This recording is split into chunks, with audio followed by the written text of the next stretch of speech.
예루살렘에 들어온 사도 바울이 유대주의자들에 의해서 죽음의 위기까지 가는 그런 박해를 당하게 되었지만 다행히 수비대 대장이었던 천부장의 도움으로 그 폭도들로부터 생명을 구하고 이제 로마의 법정에서 재판을 받고자 하는 그런 상황에 바울이 그 로마 군인들에 의해서 끌려가게 되었습니다. 끌려가는 도중에 바울이 천부장에게 헬라어로 내가 저들에게 할 말이 있는데 말할 수 있는 기회를 줄 수 있느냐 이렇게 부탁을 해서 천부장이 바울에게 말을 할 수 있는 기회를 주게 되었습니다. 그래서 바울이 층계에서 이제 변호를 하기 시작합니다. 이때는 히브리어의 언어 가운데 방언 가운데 하나였던 아람어로 유대인들에게 자신이 변론하는 내용을 우리가 5절로부터 볼 수 있게 됩니다. 이제 이 말씀을 통해서 바울이 과거에 유대인의 입장에서 복음을 배척하고, 그러니까 바울 되기 이전의 이름을 우리가 사울이라고 해요. 그 사울이 청년 시절에 하는 일이 무엇이었습니까? 기독교, 예수 믿는 사람들을 박해하고 또 그들을 잡아들이고 그들을 죽이는 일에 누구보다도 열심이었던 사람인 것을 앞서 밝혔었습니다. 그러니까 그런 자신이 지금 유대인들에게 가장 설득력 있는 말이 무엇일까라고 하는 것을 너무 잘 알고 있다고 합니다. 왜냐하면 자신은 기독교를 박해하는 입장에서도 있었고 지금은 그 기독교를 변호하면서 복음을 증거하는 입장에 있었기 때문에 박해자의 입장 또 변호하는 입장 이 모든 상황들을 누구보다도 명확하게 알고 있다고 하는 것입니다. 그래서 바울은 유대인들에게 자신을 변론하는 데 있어서 그들이 어떻게 하면 이 바울의 말을 좀 더 공감을 가지고 들을 수 있을까라고 하는 것을 알면서 그 내용으로 말씀을 하겠죠. 그러니까 자신이 바울 서신이나 바울의 전도 여정을 통하여서 보면 복음을 전할 때는 어떻게 했습니까? 자신의 신학적 어떤 견해를 가지고 사람들에게 복음을 전했다고 하는 거예요. 그래서 우리가 바울의 서신서들을 보면 그가 어떤 신학 사상을 가지고 있는가를 참고해서 오늘날 우리들이 신학을 정립할 수 있다고 합니다. 근데 바울이 만약에 이런 신학적 논리를 가지고 유대인들에게 접근을 하면 유대인들은 틀림없이 거부 반응을 일으켰을 것이고 바울의 말에 공감대를 형성하지 않았을 것입니다. 물론 그들이 공감할 만한 내용들을 가지고 말을 해도 그들은 크게 공감하지 못했었습니다. 그러나 좀 더 쉽게 접근하기 위해서 그들이 공감할 수 있는 그런 신학적 어떤 견해보다는 그 유대인의 입장에서 자신이 경험했던 박해하는 그 박해자의 입장에서 경험했던 기적을 체험을 중심으로 해서 이제 변론을 하고 있는 내용들을 우리가 볼 수 있다고 하는 것입니다. 그래서 바울이 변론을 시작하면서 앞서 2절 이하로 5절까지를 통해서 보면 세 가지로 이제 자신이 어떤 민족적 동질성을 내세우면서 말을 했다고 하는 것을 지난주에 말씀을 드렸습니다. 그 가운데 하나가 뭡니까? 유대인들에게 친숙한 언어, 그러니까 히브리 방언을 가지고 자신이 지금 자신을 변호하고 있다고 하는 겁니다. 당신은 로마가 세계를 지배하고 있었는데 주로 사용되는 언어가 헬라어였었어요. 헬라어. 그래서 헬라의 어떤 문명과 그 영향 아래 있었던 나라들은 상당히 헬라어를 공용어처럼 쓰고 있었다고 하는 거예요. 근데 이 유대인들은 민족적 사상이 대단히 강한 민족 아니겠습니까? 그래서 그런 와중에서도 이 유대인들은 유대인의 언어를 주로 사용했다고 하는 거예요.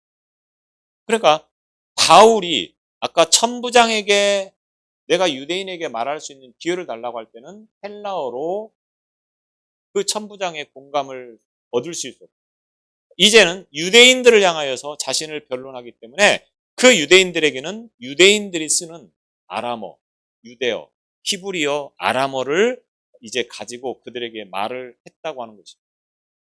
똑같은 말을 하면 아무래도 그 사람이 우리와 같은 사람이구나, 같은 민족이구나, 같은 사상을 가지고 있구나, 이렇게 공감대가 상당히 형성되어지는 그런 상황 아니겠습니까? 그래서 히브리 방언으로 증거를 했다. 2절을 통해서 이렇게 말을 하고 있습니다.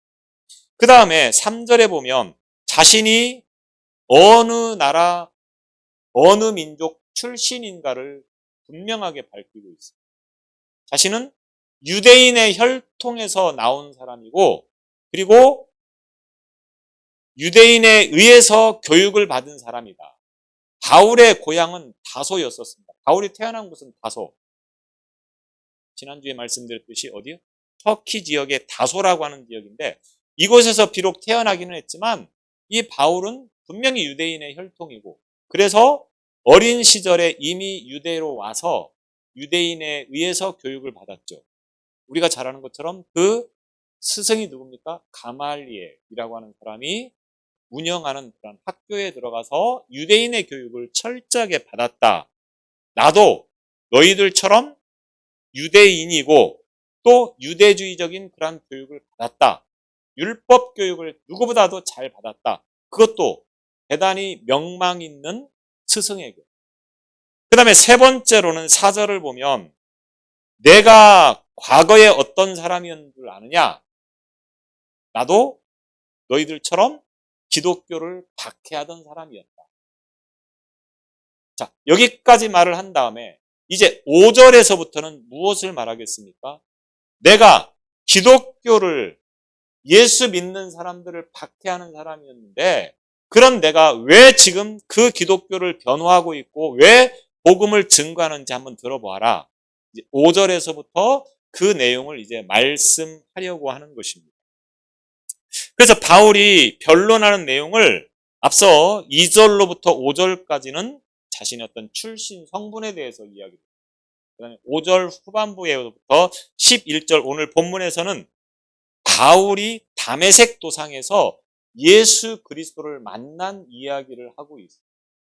그리고 12절부터 16절은 이제 다메섹에서 아나니아를 만나서 앞을 보지 못하는 자기가 그 아나니아의 기도로 앞을 보게 되어지는 그 배경을 말하고 있습니다. 그 다음에 17절로 21절까지는 예루살렘 성전에서 기도하는 가운데 이방인의 사도로 부름을 받았다고 하는 것을 말씀하려고 하는 것입니다.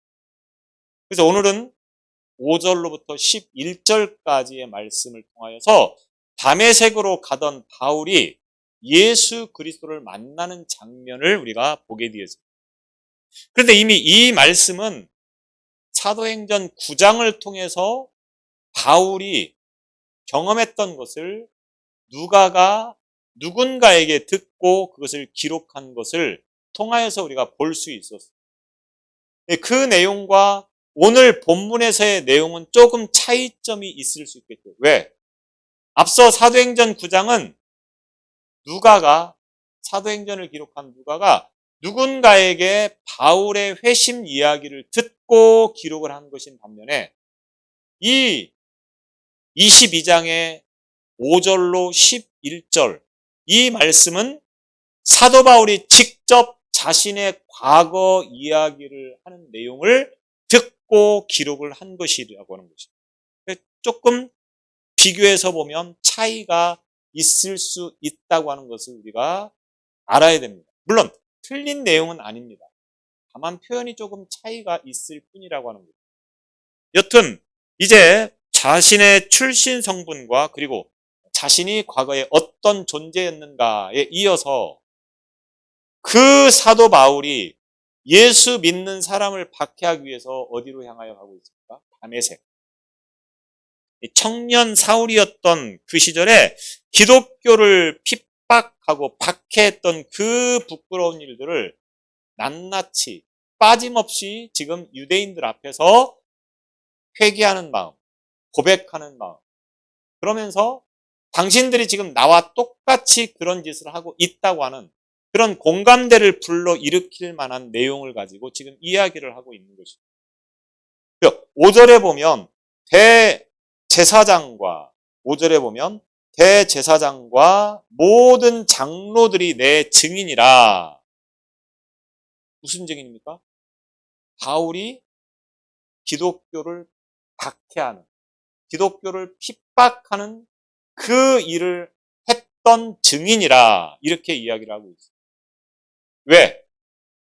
바울이 자발적으로 박해를 한 부분도 있겠지만 사실은 이 다메섹으로 가는 과정을 보면 바울이 그냥 혼자 알아서 가서 기독교인들을 잡아오려고 간 것이 아닙니다. 내용을 잘 보면 그 가기 위해서 어떻게 했습니까? 공문을 받아 가지고 5절 중반부에 보면 그들에게서 누구? 대제사장과 장로들에게서 공문을 받아 가지고 다메섹에 있는 그 형제들을 박해하려고 간다. 지금 이 내용을 이렇게 이야기를 하고 있습니다. 그래서 바울이 지금 말하는 것이 바울 혼자만 알고 있는 내용이 아니고 자신이 그렇게 과거에 어떤 사람이었는가를 누구보다도 잘 알고 있는 사람이 누구냐?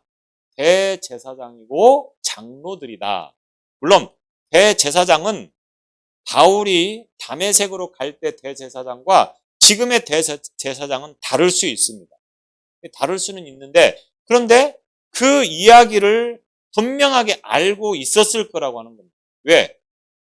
지금으로 말하면 국회에서 어떤 일 처리를 하는데 그냥 말로 이렇게 해라 이렇게 하지는 않았을 거라고 하는 겁니다. 분명히 이게 문서로 남아있는 그런 내용들 아니겠습니까? 그래서 바울이 공문을 가지고 갔다 이렇게 이야기를 하고 있습니다. 그리고 그 공문을 써준 사람들이 누구냐? 바로 대제사장과 장로들. 이 내용이 이제 조금 사도행전 9장의 내용과 다르다고 하는 것을 다시 이제 말씀을 드리도록 하겠지만 여튼 그 대제사장과 장로들이 과거에 바울이 어떤 사람이었는가를 누구보다도 잘 알고 있다. 그래서 이들이 나의 증인이다. 내가 기독교를 박해하는 그런 사람이었다고 하는 것을 이 사람들이 누구보다도 잘 알고 있다. 이렇게 지금 이야기를 시작하고 있습니다. 유대인의 입장에서는 바울이 말을 하는 것에 대해서 어떤 반박을 하기가 쉽지 않습니다. 왜? 분명히 증인이 있으니까. 유대 사회에서는 증인 두 사람이 증언을 해주면 그것을 분명한 것이라고 인정을 하게 되죠. 더군다나 증인이 누굽니까? 대제사장과 장로들입니다. 유대 사회에서 가장 신임받는 사람들이 있다고 하면 그 사람이 누굽니까? 대제사장과 장로들이라고 하는 거예요. 이 사람들이 누구보다도 바울에 대해서 잘 알고 있다. 바울이 하는 말은 거짓일 수가 없다. 분명하게 밝히면서 지금 이야기를 하고 있다고 하는 거죠. 그래서 5절에 내가 그들에게서 다메섹 형제들에게 가는 공문을 받아가지고 이 말씀으로 이제 시작을 하고 있는데 이 내용에서부터 11절까지는 앞서 말한 것처럼 이 사도행전 9장의 사건을 말하는 것입니다. 이 사도행전 9장 1절로 2절에 보면 사울이 주의 제자들을 대하여 여전히 위협과 살기가 등등하여 대제사장에게 가서 다메섹 여러 회당에 갈 공문을 청하니, 내용이 조금 같은 내용인 것 같으면서도 약간 차이가 있다고 하는 겁니다. 자, 먼저 사도행전 9장에서는 이 바울이 공문을 누구에게 받았다고 했습니까? 대제사장에게 받았다고 했습니다. 그런데 오늘 본문에서는 뭐라고 하고 있습니까? 대제사장과 모든 장로들에게 받았다, 이렇게 이야기를 하고 있습니다. 조금 다르죠. 이거를 어떻게 이해할 수 있느냐? 사도행전 앞서 말한 것처럼 9장은 누가가 누군가에게 듣고 기록을 한 내용입니다. 정확하게 구체적으로 쓸 수 없는 부분들이 분명히 있었을 거라고 하는 겁니다. 왜? 들어서 기록한 내용이기 때문에. 그런데 여기에서는 바울이 직접 이야기를 하고 있다고 하는 겁니다. 대제사장만을 이야기했던 9장에 반하여서 오늘 이 본문에서 대제사장과 모든 장로들에게 이렇게 말한 것은 사실 다르게 우리가 볼 필요는 없습니다. 왜냐하면 이 공문이 대제사장이었던, 당시 대제사장이 가야바라고 하는 사람입니다. 사도행전 9장에서 바울에게 공문을 써준 사람이 대제사장 가야바인데, 이 공문은 자기가 도장은 찍어서 결제를 내리지만 이 내용 자체는 대제사장 혼자만의 생각을 가지고 기록한 것이 아니고 대제사장과 장로들이 모여있는 유대의 최고 의결기관이 어디입니까? 사내들인 공회라고 하는 단체입니다. 모든 유대인에게 있어서 최종적으로 어떤 결정을 내리는 데 있어서 가장 중요한 자리가 이 사내들인 공회라고 하는 것입니다. 우리나라로 말하면 국회의원 정도 되겠습니다. 국회에서 결재가 나야 법이 통과가 되는 것처럼 모든 유대의 이 사람들은 반드시 사내들인 공회를 통해서 이제 모든 결정이 나는 것입니다. 사내들인 공회에서 의결을 해서 최종적으로는 대제사장인 가야바가 결재를 도장을 찍고 그리고 이제 바울에게 공문을 주었겠죠. 그러니까 사도행전 9장에서 대제사장이 줬다고 하는 것은 바로 그것을 의미하는 것이고, 여기서는 대제사장과 모든 장로들, 사내들인 공회 전체를 이야기하고 있는 내용이기 때문에 사실 몰라도 되는데 제가 좀 구체적이고 자세하게, 왜냐하면 생각 없이 보면 그렇구나라고 하는데 비교해서 보면 이런 차이점이 있다고 하는 것을 알아두는 것도 좋은 일 아니겠습니까? 그래서 제가 조금 어렵게 느껴지실지 모르겠지만 이렇게 좀 구체적으로 말씀을 드리고 있는 것입니다. 여튼 이런 이제 과정을 통하여서 공문을 받아서 다메섹으로 갑니다. 다메섹으로 가는데 사도행전 9장에서는 다메섹 여러 회당에 갈 공문을 청하니 이랬습니다. 그런데 오늘 본문에는 뭐라고 했습니까? 다메섹 형제들에게 이렇게 표현하고 있습니다.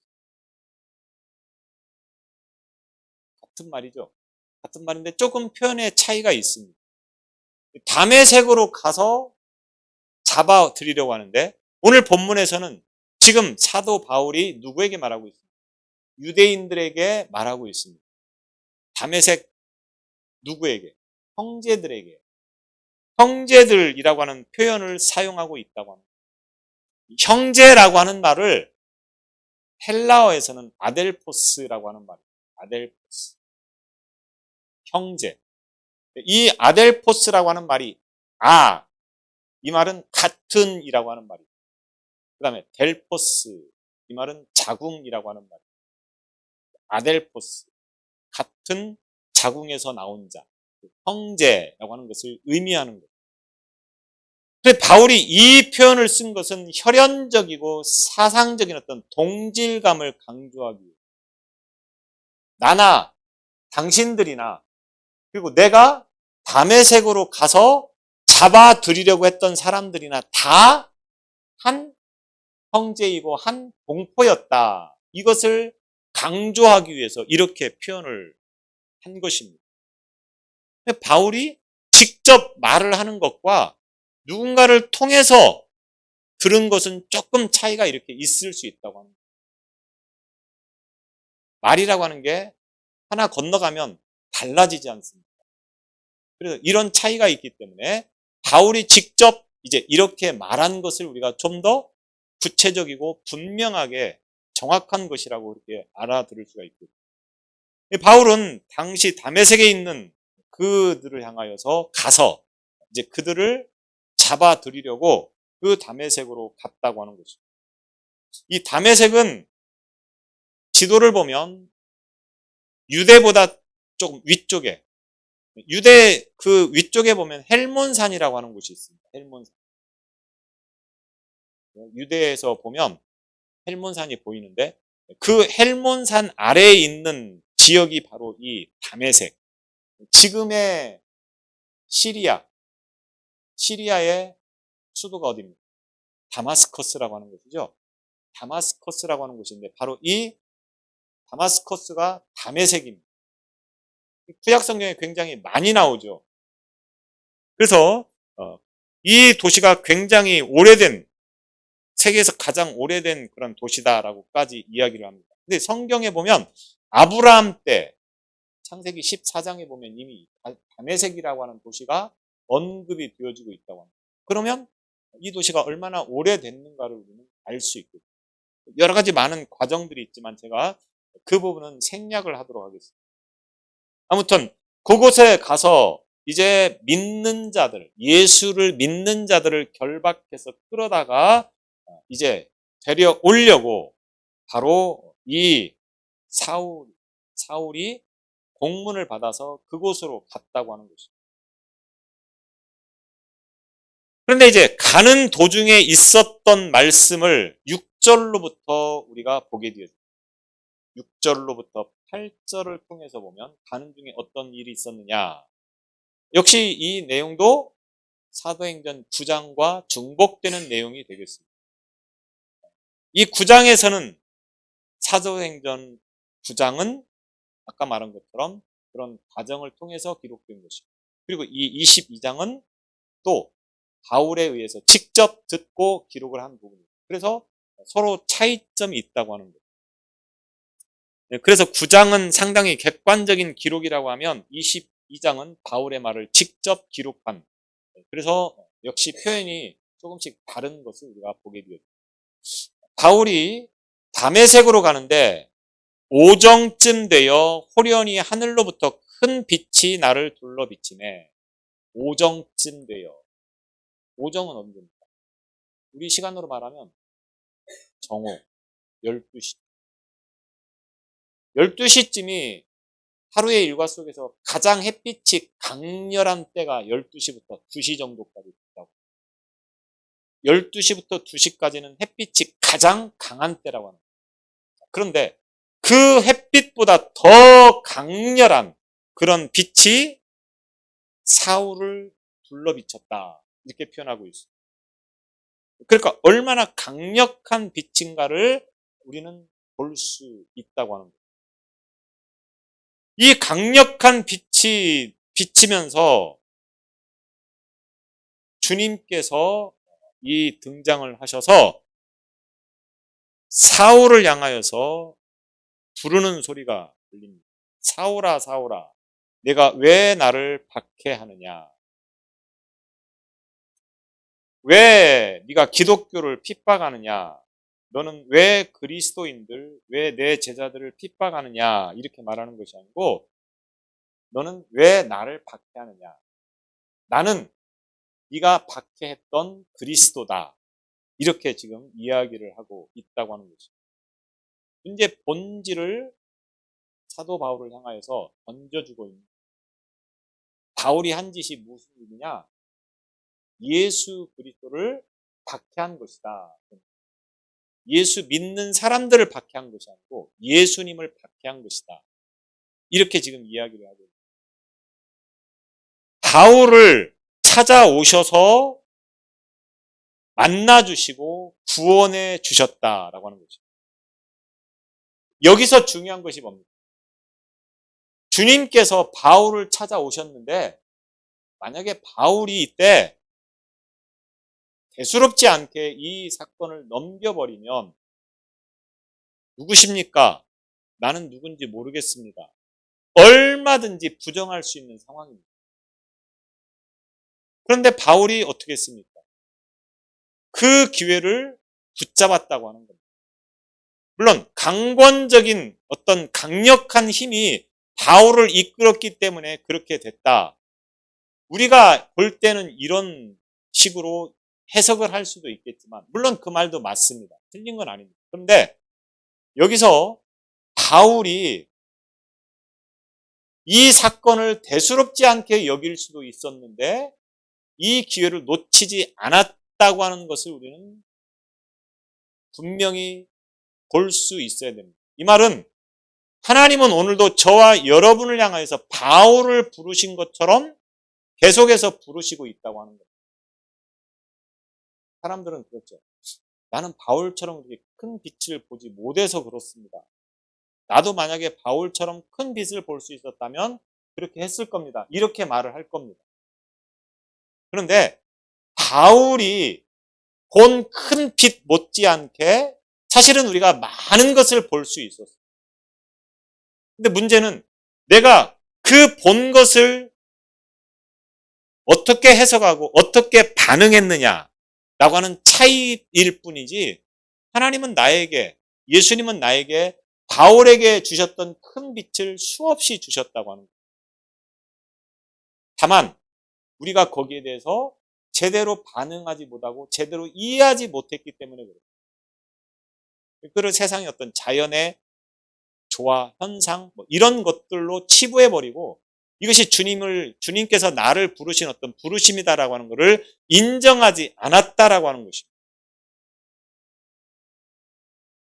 그래서 바울이 회심을 하게 되는 일에 대해서 이제 언급을 하는데 9장 그리고 26장에 보면 또 이 내용에 대해서 말씀을 하고 있습니다. 그러니까 바울은 이제 3번에 걸쳐서 회심한 이야기를 이 누가가 이 사도행전에 기록을 해놓고 있다고 하는 거예요. 이 내용들을 보면 조금 차이가 있습니다. 7절에 보면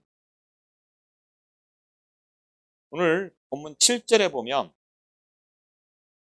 내가 땅에 엎드러져 들으니 소리 있어 이르되 내가 땅에 엎드러져 들으니 소리가 있어 들으니 사울아 사울아 왜 나를 박해하느냐 라고 하는 음성이 있었다고 그랬죠. 그리고 8절에 보면 주님 누구십니까? 라고 물었더니 나는 내가 박해하는 나사렛 예수라. 9절에 보면 나와 함께 있는 사람들이 빛은 보면서도 나에게 말씀하시는 이의 소리는 듣지 못하더라. 바울이 증언하는 내용들. 이 내용하고 사도행전 9장의 내용이 다르다고 하는 거예요.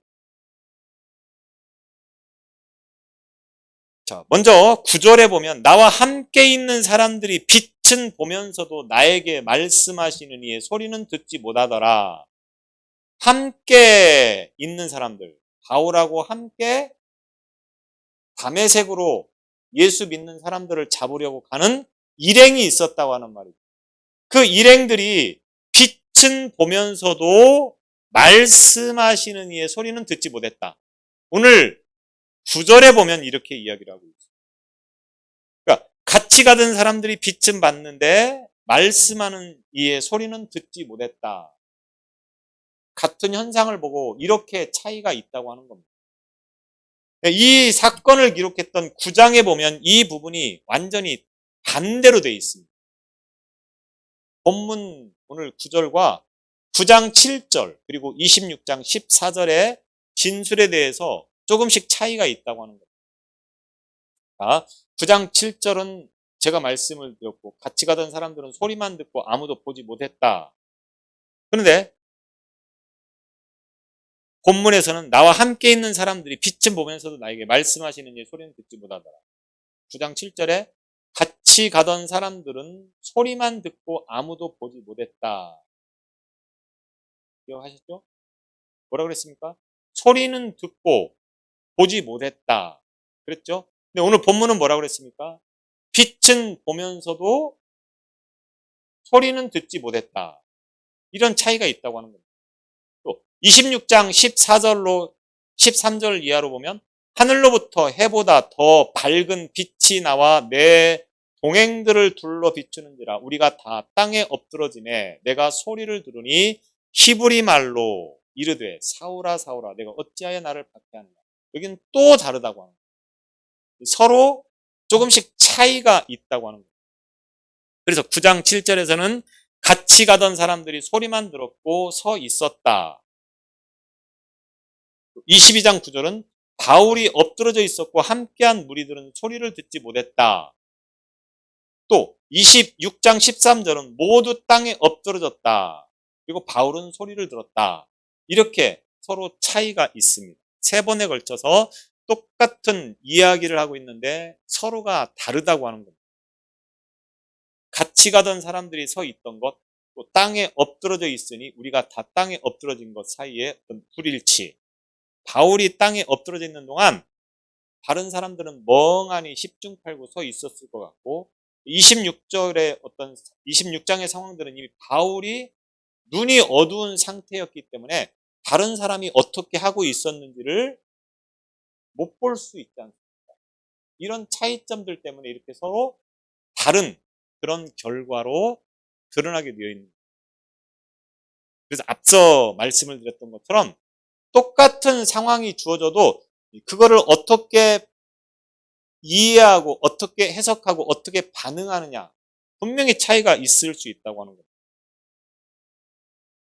오늘 믿음으로 살아가는 우리에게도 마찬가지입니다. 똑같은 상황에서 어떤 사람은 그걸 믿음으로 해석하고 믿음으로 반응을 하는 건데 어떤 사람은 세상적으로 해석하고 세상적으로 반응하는 사람들이 있다고 하는 거예요. 분명히 어떤 상황에서 어떻게 반응하느냐에 따라서 이와 같이 결과가 크게 달라진다고 합니다. 똑같은 상황이지만 사울에게 임하는 그 상황하고 사울과 동행하던 사람하고는 전혀 다르게 그 사건이 진행이 되어지고 있다고 하는 것을 볼 수 있습니다. 그래서 소리가 나는데 그것이 무슨 뜻인지를 같이 있던 사람들이 알아듣지 못했고 빛도 보았고 소리도 들었다. 그런데 제대로 알아듣지 못했다. 서로 다른 그런 상황들이 연출되어지고 있다고 합니다. 왜 그렇습니까? 그 상황을 어떻게 보느냐, 어떻게 이해하느냐, 어떻게 해석하느냐 이 차이라고 하는 겁니다. 예를 들면 다니엘서에 보면 바벨론의 벨사살 왕이 예루살렘에서 빼앗아 온 그 성물들로 잔치를 베풀게 됩니다. 그러니까 예루살렘 성전에서 성물로 쓰던 것들을 빼앗아 와서 그걸로 잔치를 베풀게 되었습니다. 그때 벽에서 손가락이 나타나서 벽에다 글씨를 씁니다. 깜짝 놀라겠죠. 손가락만 나와서 글씨를 쓰니 얼마나 놀랐겠어요. 우리가 이야기를 들으니까 재미있지만 막상 잔치를 한참 신나게 하고 있는데 손가락만 등장을 해서 벽에다 글씨를 썼다. 아마 심장 약한 사람은 심장마비를 일으킬지도 모르는 그런 상황이라고 합니다. 그래서 깜짝 놀라서 이 벨사살 왕이 그 나라에서 한가닥 한다는 사람들 다 불러 모아서 저 글씨 내용이 뭐냐 저거를 읽고 해석해 봐라. 그런데 어느 누구도 그 글씨를 읽을 수도 없었고 해석할 수도 없었다고 하는 거예요. 그때 다니엘이 유일하게 그 글씨를 읽고 그 글씨를 해석한 것을 볼 수 있습니다. 왜? 똑같은데 왜 누구는 보고 누구는 보지 못합니다. 누구는 읽고 누구는 읽지 못합니다. 하나님의 역사가 바로 그렇다고 하는 겁니다. 어떤 믿음을 가지고 있느냐, 어떤 신앙을 가지고 있느냐라고 하는 것이 이와 같이 상황들에 대해서 같은 상황이지만 반응하고 해석하는 것들이 전혀 다르게 나타난다라고 합니다. 똑같은 상황이지만 놀랍게도 바울만 빛을 볼 수 있었고 소리를 들을 수 있었고 또 바울만 앞을 보지 못하는 그런 결과를 가져오게 됐다고 합니다.